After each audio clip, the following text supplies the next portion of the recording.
Skin colour மாறும், சிவப்பாயிடுவீங்க அப்படின்ட்டு. 6 வாரத்தில். அதுக்கு ஒரு ஸ்கேல் வேற கொடுத்து இது பாருங்க இப்படி மாறும் அப்படின்லாம் சொல்லி இப்ப அதெல்லாம் இந்த விளம்பரத்தை தடை செய்து விட்டார்கள். சன்ஸ்கிரீன் போட்டா அது விட்டமின் டி அப்சர்ப்ஷன் இருக்காதா சார்? சன்ஸ்கிரீன் போட்டோம்னா விட்டமின் டி சிந்தசிஸ் வந்து குறையத்தானே செய்யும். காசு இல்லாம ஓசியில கிடைக்கிற vitamin D exposure to sunlight. India போன்ற நாட்டுல விட்டமின் டி டெபிஷியன்சி வரக்கூடாது. விநாயகர் கோயில் வந்துட்டு சும்மா கும்பிட மாட்டான், காதை பிடிச்சிக்கிட்டு உட்கார்ந்து எழுந்திருப்பான். 10 தடவை 20 தோப்பு காரணம்னு சொல்லுவேன். இன்னைக்கு அமெரிக்காவிலெல்லாம் ஆராய்ச்சி பண்ணி வெளிநாட்டில இருந்து தோப்பு காரணத்தினால நினைவாற்றல் மேம்படுகிறது, டெஸ்டோஸ்டிரான் உற்பத்தி அதிகரிக்கிறது. இன்னொன்னு சொன்னா நீங்க நம்பவே மாட்டீங்க, மூட் ஸ்விங்குக்கு ஒரு முக்கிய காரணம் விட்டமின் டி டெஃபிஷியன்சி.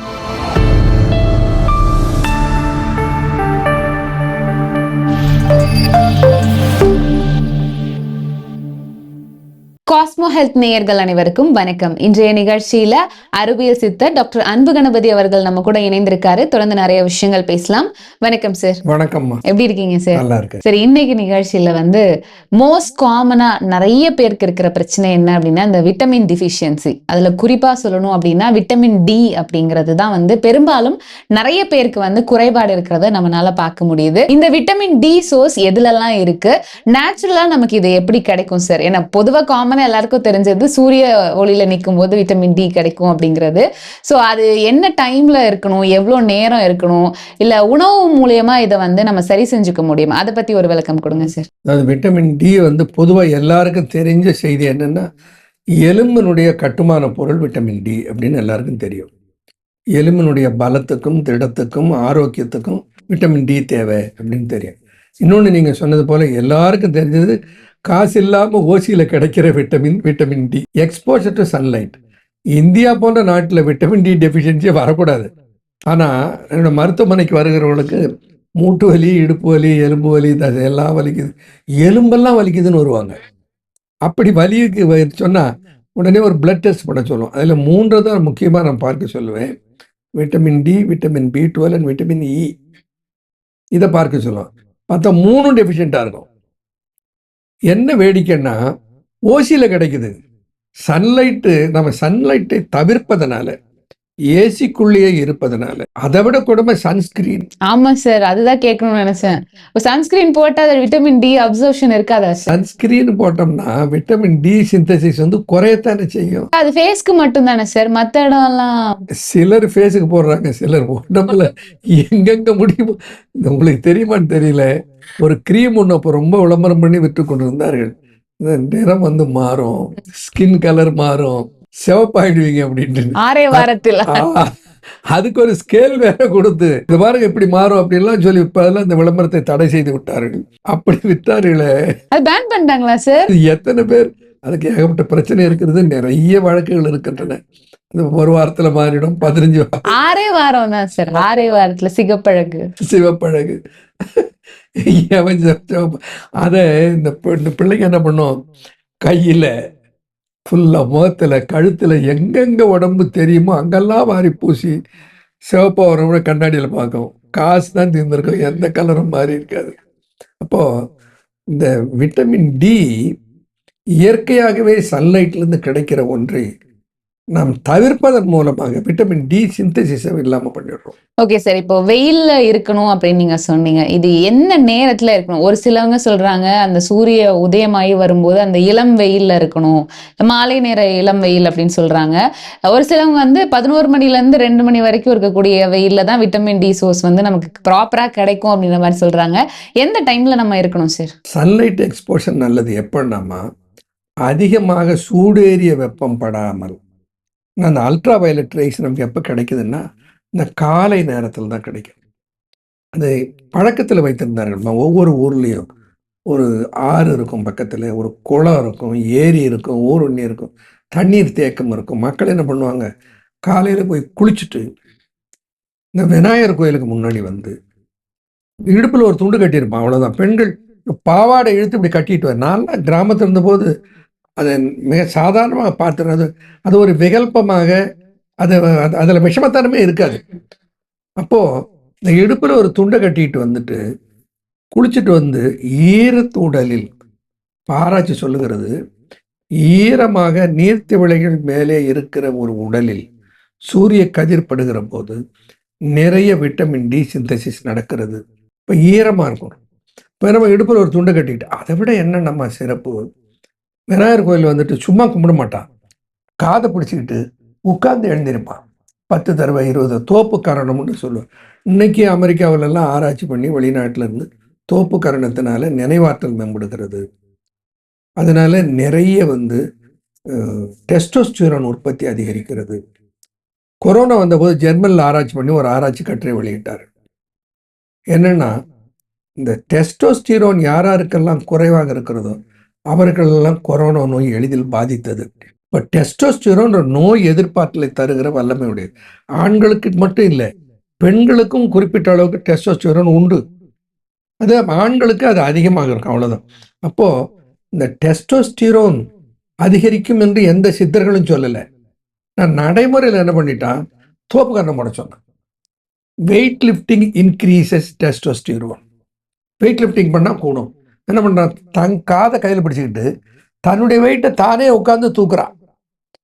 அப்போது எங்கெங்கே மசில் பலம் வரும் பாருங்க, இந்த குவாட்ரிசிப்ஸ் மசில்ஸ், இந்த ஹாம்ஸ்ட்ரிங் மசில்ஸ், காஃப் மசில்ஸ், இங்கே காதை எப்படி பிடிக்கிறா இல்லை, பைசெப்ஸ், ட்ரைசெப்ஸ், ட்ரெபேசிஸ், அத்தனை தசைகளுக்கும் இயக்கத்தை கொடுக்கிற ஒரு எளிய பயிற்சிமா அந்த உட்கார்ந்து எழுந்திருக்கிறது. சூரிய ஒளியில் கொஞ்சம் ஈரமான உடலில் குளித்து விட்டு தோப்பு கரணம் போடுவது நம்முடைய பழைய காலத்திலே நம்ம மக்களை vitamin D deficiency, testosterone deficiency இல்லாமல் வைத்திருந்தது. இப்போ வெயில்ல எவ்வளவு நேரம் இருக்கணும் சார்? ஆய்வுகள் என்ன சொல்லுதுன்னா, 2 வகையான கருத்துக்கள் உண்டு. ஒன்று, 11 மணிக்கு மேலே இந்த sunlight it gives more vitamin D சிந்தசிஸுக்கு ஆப்பர்ச்சுனிட்டின்னு சொல்லுகிறாரு. ஆனால் பொதுவாக சித்தர்கள் சொல்லியிருப்பது என்னென்னா, காலை நேரம், அந்த நேரத்தில் தான் இந்த அதாவது சூரிய நமஸ்காரம்னு சொல்லுவோமா தமிழில், ஞாயிறு போற்றி ஆசனம் அல்லது ஞாயிறு வணக்கம் ஆசனம். மகாவதார் பாபாஜி எழுதியிருக்காருமா, சூரிய வணக்கம் இருக்கிறது கிழக்கு நோக்கி முகத்தை வைத்துக்கொண்டு இந்த சூரிய நமஸ்கார ஆசனத்தை செய்வதனால உடலுக்கு தேவையான அத்தனை சத்துக்களும் கிடைக்கின்றன. அதில் முக்கியமாக அவர் சொல்லுவது இந்த விட்டமின் டி சத்து அதில் கிடைக்கிறது. விட்டமின் டின்னு சொல்லலை, என்ன சொல்லுகிறாரு, உடல் லகுவாகிறது, இப்போ எலும்பு பலமடைகிறது. எலும்பு பலமடைகிறது. ஏன்னா இப்போ விட்டமின் டி டெஃபிஷியன்சியில் கிடைக்கிற ஒரு மிகப்பெரிய சேதம் எதுன்னா, எலும்பு சப்ளாயிடும், ஆஸ்டியோபோரோசிஸ், ஆஸ்டியோபீனியா, எலும்பு சத்து குறைஞ்சி போகுது. ஆனால் அதுதான் நமக்கு எல்லாருக்கும் தெரியும். அது மட்டும் அல்ல, இம்யூனிட்டி போயிடுது. நோய் எதிர்ப்பாற்றல் மிக பெரிய அளவில் சிதைவடைவது அதில் விட்டமின் டி குறைபாட்டினால. இன்னொன்று சொன்னால் நீங்கள் நம்பவே மாட்டீங்க, மூட் ஸ்விங்குக்கு ஒரு முக்கிய காரணம் விட்டமின் டி டெஃபிஷியன்சி. அதனாலதான் சரி எல்லாருக்கும் கம்மியா இருக்கு போல இருக்கலாம் காரணமா இருக்கலாம். அப்போ விட்டமின் டி என்பது நம்மை நல்ல விட்டாலிட்டியோட இருக்க வேண்டும், நோய் எதிர்ப்பாற்றல் உடலில் இருக்க வேண்டும்னா விட்டமின் டி சரியாக இருக்க வேண்டும். டைமிங் சொல்லுங்க சார், எது பெஸ்ட் டைமிங்கா இருக்கும் சார்? காலை நேரம், அதாவது கதிரவனுடைய கதிர் சுள்ளென்று சுடுவதற்கு முந்தி இருக்கிற நேரம், அதே மாதிரி மாலை நேரம், அதுதான் பெஸ்ட். அந்த அல்ட்ரா வயலட் ரேஸ் காலையில் வர நேரம், அதிகாலை நேரம், அது ரொம்ப சிறந்தது. சன்லைட் எக்ஸ்போஷன் என்ன நினைக்கிறாங்கம்மா, நேராக சூரிய ஒளி அப்படி அடிக்கணும்னு அவசியம் இல்லை, சூரிய ஒளியில் செய்தாலே போதும். இப்போ சோலார் பேனல் போடுறாங்க, சூரிய கதிரே அடிக்கலனாலும் இந்த பகல் நேரமாக தான் அந்த சோலார் சிந்தசிஸ் நடக்கிறது இல்லை. ஸ்கின்னு தோலுக்கு அடிப்புறத்தில் அந்த கோலி கால்சிஃபரால் அப்படிங்கிற விட்டமின் D3 என்ற ஒரு சத்து உற்பத்தி ஆகிறது சன்லைட்டில். அந்த கோலி கால்சிஃபராலுங்கிற சத்து தான் எலும்பினுடைய கட்டுமான பொருளாக விட்டமின் டியாக மாறுகிறது. அந்த விட்டமின் டி எதிலெல்லாம் நமக்கு கிடைக்கும்?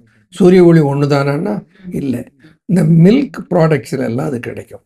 ஃபார்ட்டிஃபைடு மில்க் எப்படின்னா, யோகட்டில் இருக்கிறது, தயிரில் இருக்கிறது, மோரில் இருக்கிறது, பசும் பாலில் இருக்கிறது. இப்போ நேச்சுரலாக கிடைக்கிற நான் வெஜிடேரியன் இல்லாமல் சைவ உணவில் soya products, soya milk, tofu, இவைகளில் எல்லாம் விட்டமின் டி சத்து நமக்கு வேண்டிய அளவுக்கு கிடைக்கிறது. இன்னொரு முக்கியமாக, நான் வெஜிடேரியனாக இருந்தாங்கன்னா அவங்களுக்கு பெஸ்ட் சோர்ஸ் எதுன்னா Solomon fish, sardine fish, mackerel fish, இதெல்லாம் அப்படி தான் சொல்லி ஆகும். வஞ்சரம் மீன், மத்தி மீன், இந்த மீன்களில் எல்லாம் விட்டமின் டி சத்து இருக்கிறது. சரி, இப்ப இந்த மீன் அப்படின்னு சொன்னாலே இப்ப எல்லாருமே வந்து பொரிச்சு சாப்பிட ஆரம்பிச்சிட்டாங்க எண்ணெயில. அப்படி சாப்பிடும்போது நமக்கு சத்து கிடைக்குமா சார்? அதாவது எண்ணெயில பொரிக்கிறதுல வாய்க்கு நல்லது, உடம்புக்கு நல்லது அல்ல. என்னன்னா எண்ணெய் நிறைய சேருது, எண்ணெய் உறிஞ்சுகிறது. அடுத்தது சத்து பொருட்கள் தீந்து போகிற வாய்ப்பு ஏற்படுகிறது. இந்த தவா ஃபிஷ்ன்னு சொல்லுவாங்க மாதிரி அப்படியே போட்டு புரட்டி எடுக்கிறதுல அவ்வளோ இல்லை. பட் பெஸ்ட் எதுன்னா குழம்பு மீன் தான். அப்போ மீன் ஒரு பெஸ்ட் சோர்ஸு, சோயா ஒரு பெஸ்ட் சோர்ஸு. இப்படி உணவில் நாம் பார்த்து பார்த்து சத்து பொருட்களை எடுத்துக்கொள்ள வேண்டும். இப்போ நம்ம மருத்துவர் இடத்துல போகிறோம்னா விட்டமின் டி டெஃபிஷியன்சி பார்த்த உடனே அவர் என்ன பண்ணுகிறார், விட்டமின் B12 மருந்து எழுதி கொடுத்து விடுகிறார்கள். விட்டமின் டி டெஃபிஷியன்சி இருக்கிறது அப்படின்னா உடனே அதற்கு வந்து மருந்து எழுதி தருகிறார். அது யூனிட்ஸ், IU யூனிட்ஸ்னு சொல்லுவோம், இன்டர்நேஷ்னல் யூனிட்ஸ். 60,000, 40,000, 1 lakh என்றெல்லாம் இருக்கிறது. வாரத்துக்கு ஒரு நாள் எடுத்துக்கொள்ளுங்கள். ஷார்ட்ஸ் மாதிரி. ஷார்ட்ஸ் மாதிரி அதை வந்து ஒரு 8 வாரம் எடுங்க. 8 வாரம் எடுங்க சரியா போடுன்னு சொல்லுகிறார்கள். 8 வாரம் எடுத்துட்டு சரியா போச்சான்னு யாரும் பார்க்கறது இல்லை. அது ரொம்ப ரொம்ப முக்கியம் இல்லை. எடுத்தது ஒரு எல்லாருக்கும் அது பொருந்துன்னு சொல்ல முடியாது இல்லை. சார், இப்ப சப்ளிமெண்ட்ஸ் இந்த மாதிரி விட்டமின் டிக்கெல்லாம் எடுக்கும்போது உடம்பு அதை ஏத்துக்குமா சார்? அப்சார்ப்ஷன் இருக்குமா சார்? அப்சார்ப்ஷன் இருக்கும், நிச்சயமா ஏற்றுக்கும். ஒரு விஷயம் என்ன கவனமாக இருக்கணும்னா, விட்டமின் ADEK என்று 4 vitamin, vitamin A, vitamin D, vitamin E and K, இந்த 4 விட்டமினும் வாட்டர் சாலிபிள் கிடையாது, ஃபேட் சாலிபிள், கொழுப்பில் எண்ணெயில் கரையக்கூடியவைகள். இவைகளை அளவுக்கு அதிகமாக எடுத்துக்கொண்டால் ஹைப்பர் விட்டமினோசிஸ் என்று ஒரு பாதிப்பு வந்துவிடும். ஓ, அப்படியும் இருக்கிறது. அப்போ அதை அளவாக எடுத்துக்கொண்டோம். அதுக்கு அளவு என்ன, அது ரொம்ப முக்கியம். அளவு என்பதை அதை தீர்மானித்து அதை வேர்ல்டு ஹெல்த் ஆர்கனைசேஷன் அதை அறிவித்திருக்கிறது. அதை FSSAI, food safety and standard authority, அதை இம்ப்ளிமெண்ட் பண்ணுகிறார்கள் இந்தியா போன்ற நாடுகளில். இப்போ உலகம் முழுக்க ஒரு ஸ்டாண்டர்ட் கொடுத்துரு, ஒரு அளவு இவ்வளவுதான் எடுத்துக்கொள்ள வேண்டும் அப்படி என்று எல்லா விட்டமினுக்கும் இருக்கிறது. அதை ரெக்கமெண்டட் டெய்லி அலவன்ஸ்ன்னு சொல்லுவாங்க, RDA, ரெக்கமெண்டட் டெய்லி அலவன்ஸ். அதை பின்பற்றி தான் இப்போ நாம் தயாரிக்கிறோம். இப்போ நீங்கள் அடுத்து கேட்பீங்க அந்த கேள்வியை, சித்த மருத்துவத்தில் இதுக்கு பலன் இருக்கிறதா அப்படின்னு சொல்லி. சித்த மருத்துவத்தில் அமுக்கரா கிழங்கு, திரிபலா, கடுக்காய், தாண்டிக்காய், நெல்லிக்காய், இந்த திரிபலாவில் வேண்டிய அளவுக்கு நமக்கு விட்டமின் சத்து, டி சத்து கிடைக்கிறது. ஆச்சரியமாக இருக்கும். அமுக்கரா கிழங்கு விட்டமின் சத்தை, டி விட்டமின் சத்தை கிடைக்க உதவக்கூடிய ஒரு கிழங்கு. இப்போ உடம்புல நரம்புக்கும் திசுக்களுக்கும் பலமூட்டுவது மட்டும் அமுக்கரா இல்லை, விட்டமின் டி டெஃபிஷியன்சிக்கு ஒரு நல்ல சத்து உணவாக இருப்பது அமுக்கரா கிழங்கு. இப்போ இவைகள் எல்லாவற்றையும் நாம் எடுக்கணுமா? தினம் என்ன பண்ணணும், திரிபலா சாப்பிடணும், தினம் அமுக்கரா சூரணம், அமுக்கரா தயாரிப்புகளை அமுக்கரா லேகியம் சாப்பிடணும். தினமும் இந்த வேர்ல்டு ஹெல்த் ஆர்கனைசேஷன் பரிந்துரை செய்திருக்கிற அளவுப்படி vitamin D, vitamin B12, vitamin E இவைகளை சேர்க்க வேண்டும். அதை விட இன்னொன்றுமா, இப்போ எல்லா மருத்துவமும் முக்கியம் கொடுக்கறது எதுனா ஜிங்க், நாகம், துத்தநாகம். ஜிங்க்கும் விட்டமினும் சேர்ந்த டானிக் மாத்திரைகள் வந்து விட்டார். ஏன்னா ஜிங்க் வந்து நம்முடைய நரம்பு மண்டலம் நன்றாக செயல்படுவதற்கு மிக அத்தியாவசியமான ஒன்று. அப்போ இவைகளை எல்லாம் ஜிங்குக்கு ஒரு மாத்திரை, அமுக்கராவுக்கு ஒரு மாத்திரை, திரிபலாவுக்கு ஒரு மாத்திரை. சார், அதனாலதான் சார் கேட்குறேன், எல்லாம் சேர்ந்து மல்டி விட்டமினா ஒரு மாத்திரை எடுத்துக்கிட்டா பத்தாதா சார்? அதைத்தான் நான் பண்ணேன். என்னன்னா FSSAI மாதிரி, food safety and standard authority மாதிரியே ஆயுர்வேத சித்த மருந்து தயாரிப்புகளிலும் அரசாங்கம் ஒரு வரைமுறையை வகுத்து, ஒரு வழியை வகுத்திருக்கிறது. என்ன சொல்லுகிறார்கள், நீங்கள் சித்த மருந்துகளோடோ ஆயுர்வேத மருந்துகளோடோ விட்டமின்களை சேர்த்து போஷாக்கு உணவு மருந்து என்று நீங்கள் தயாரிக்கலாம் என்று ஒரு அனுமதி கொடுத்தார்கள். அந்த அனுமதியின் பேரில் நான் ஒன்றை தயாரித்தேன். அதுக்கு பேரே அமுக்கரா விட். விட்டமினும் அமுக்கராவும் இருக்கிறது என்ற பொருள். அதில் திரிபலா, அமுக்கரா சூரணம், vitamin D as per the recommended daily allowance, vitamin D, vitamin B12. Vitamin B12 deficiency நீங்க சொன்ன மாதிரி நிறைய பேருக்கு இருக்கிறது. ஆமா சார், அதை பேசணும்னா தனி டாபிக்காவே பேசலாம் சார். அவ்வளவு பேருக்கு அந்த பிரச்சனை, அவ்வளோ problem. Muscle pain, tiredness, weakness, இதெல்லாம் விட்டமின் B12. தூக்கம் வர்றதில்லை. கரெக்ட். பெரிய அது இல்லாம ஸ்கின் நோய், அப்புறம் விட்டமின் இ, நோய் எதிர்ப்பாற்றலுக்கு மிக மிக அவசியமானது விட்டமின் இ. இந்த விட்டமின் இ டெஃபிஷியன்சி உள்ளவர்கள் எல்லா வகையான நோய்களுக்கும் அவர்கள் ஆட்படுத்தப்படுவார். அப்போ இவைகளை அனைத்தையும் ஒன்றாக சேர்த்து ஒன்றை உருவாக்கலாமா? அந்த பேர்ல தான் அந்த அமுக்ரா விட்டை உருவாக்குனேன். அமுக்ரா விட்டில் எல்லாம் இருக்கிறது. விட்டமின் டி இருக்கிறது, விட்டமின் B12 இருக்கிறது, விட்டமின் இ இருக்கிறது. ஜிங்க் சித்த மருத்துவத்தில் நாகப்பற்பம்னு சொல்லுவாங்கம்மா. நாகம்னா பாம்பு இல்லை, துத்த நாகம். அப்போ அதனோடு சேர்த்து அமுக்ரா சூரணத்தையும் அதனோடு சேர்த்து திரிபலா சூரணத்தையும் ஒன்றாக கலந்து அமுக்ரா விட் என்று ஒன்றை நான் உருவாக்கினேன். இது சாதாரணமா கடையில கிடைக்கிற அமுக்ரா சூர்ணம் கூட வீட்டுல சாப்பிடலாம் சார். அதுலயும் நமக்கு சத்துக்கள் கிடைக்கும். எப்படி சார் பயன்படுத்தணும்? ஆனா அது என்னன்னா, அமுக்ரா சூரணம் தயாரிப்பதில் மிக முக்கியமான ஒரு கடைபிடிக்க வேண்டிய வழி இருக்கிறது. அதை கடைபிடிக்கிறாங்களான்னு எனக்கு தெரியல. நம்ம நிறைய பதிவுகளே அதை பத்தி பேசியிருக்கோம். சுத்தி பண்ணக்கூடிய முறைகள். அமுக்ராவை பாலில் அவித்து வேக வைக்காமல் பயன்படுத்தவே கூடாது. அமுக்ரா விட் இஸ் த பெஸ்ட் சோர்ஸ்.